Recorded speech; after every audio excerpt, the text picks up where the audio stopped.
मंडळी नमस्कार. मंडळी, जिल्हा परिषदा आणि पंचायत समित्यांचा निकाल आलेला आहे आणि तो अपेक्षेप्रमाणेच सत्ताधाऱ्यांच्या बाजूने लागलेला आहे. 12 जिल्हा परिषदा आणि 125 पंचायत समित्यांच्या निवडणुका आता झाल्या होत्या. सर्वोच्च न्यायालयामध्ये काही जिल्हा परिषदा आणि पंचायत समित्यांच्या निवडणुका अद्याप रेखाडलेल्या आहेत आणि त्यामुळे त्या निवडणुका होऊ शकत नाहीत. मात्र आता ज्या झाल्या त्या नगर परिषदा आणि महानगरपालिकांमध्ये जसे निकाल आले तसेच निकाल आलेले आहेत. 731 जिल्हा परिषद जागांपैकी साधारणपणे 552 जागा या महायुतीने जिंकलेल्या आहेत आणि जेमतेम 125च्या आसपास म्हणजे 124 जागा या महाविकास आघाडीला मिळालेल्या आहेत. इतर ठिकाणी स्थानिक ज्या आघाड्या आहेत त्या निवडून आलेल्या आहेत.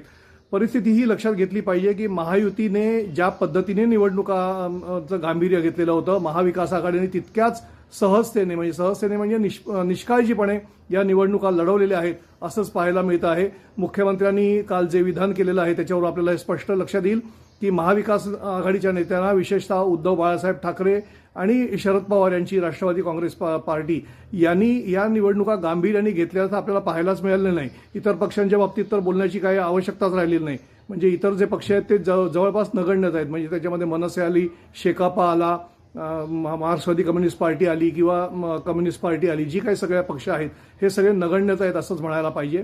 कारण त्यांच्या जागा एकतर बहुतांश लोकांना जागाच मिळालेल्या नाहीत किंवा ज्या मिळालेल्या आहेत त्या इतक्या नगण्य आहेत की त्यांची म्हणजे दखल घेण्याचीच आवश्यकता राहिलेली नाही आहे. ही परिस्थिती नेमकी का उद्भवलेली आहे?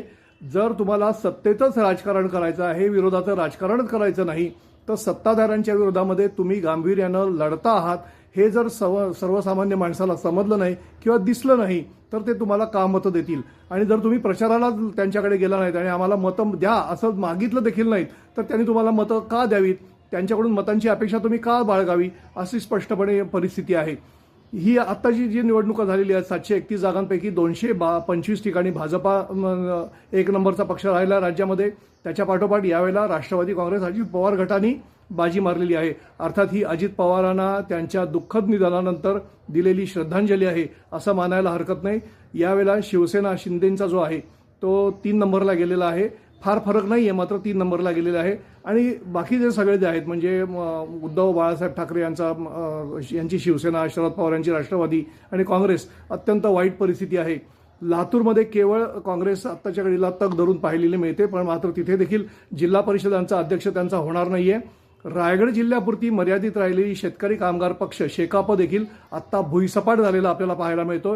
ही गंभीर परिस्थिती आहे. राज्यातून विरोधी पक्ष संपत चाललेले आहेत. विरोधी पक्ष का संपत चालले याचा जर गांभीर्याने विचार विरोधी पक्षांनी केला नाही तर मात्र राज्यातील परिस्थिती गंभीर आहे. सत्ताधाऱ्यांना हे हवंच आहे आणि ही मात्र चांगली स्थिती नाही लोकशाही